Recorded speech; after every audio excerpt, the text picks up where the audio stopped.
Voilà, nickel. Je vais réajuster la pâte pour faire les bords, que je vais agrandir légèrement. Voilà, on va pouvoir rajouter le gorgonzola sur la croûte. Vous l'avez compris, c'est une pizza au fromage. Voilà, j'ai fini de rabattre ma pâte autour du gorgonzola délicatement, comme ceci. On vient bien pincer. Maintenant, on va prendre notre sauce tomate et on va couler entre nos billes de mozzarella. Je vais d'abord faire le tour. Et là, on va entre chaque bille, comme ceci. Et après, on va tapoter pour tout lisser, pour tout mettre à niveau.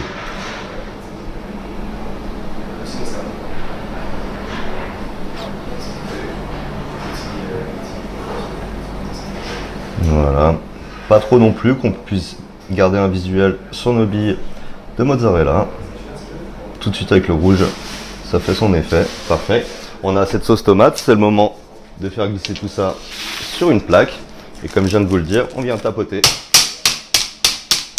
Parfait, on va ajouter des épices Chef Club à pizza, très légèrement.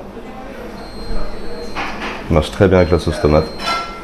Là, on est plutôt pas mal.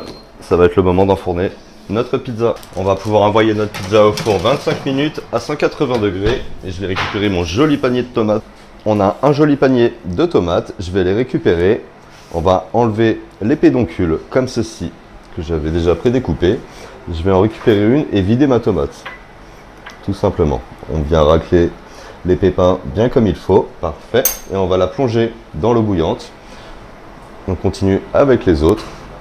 Elles vont flotter. Ça va nous permettre de pouvoir enlever la peau facilement. Le terme professionnel, c'est émonder nos tomates. On va pouvoir retirer nos tomates de l'eau et je vais les plonger directement dans l'eau glacée pour stopper la cuisson. Voilà. Parfait. Voilà. On les plonge bien. On attend un petit peu. On va les remuer un petit peu comme ceci. Voilà, ils sont bien froides. Je vais en récupérer une. Et là, comme vous pouvez le voir, la peau, elle s'en va toute seule. C'est une très bonne technique. Pas parfait. On la met avec les autres et on met ça de côté. Voilà, je reviens avec mes tomates. Je vais les garnir avec de la ricotta légèrement salée. Parfait. Nickel. On va pouvoir ajouter un moulin de poivre. Et on va venir ici où j'ai préparé des bandes de jambon que je vais rouler autour de ma cuillère en bois. Tout doucement, pour pas casser le jambon. On continue jusqu'au bout. Une fois qu'on a tous nos rouleaux, on vient au-dessus de chacune de nos tomates. Et on démoule de la cuillère, comme ceci. On va pouvoir garnir notre dernière tomate farcie, comme ceci. Je vais récupérer mes tomates et les déposer dans une poêle à griller. Et on va cuire avec le couvercle pour cuire les tomates par le dessus.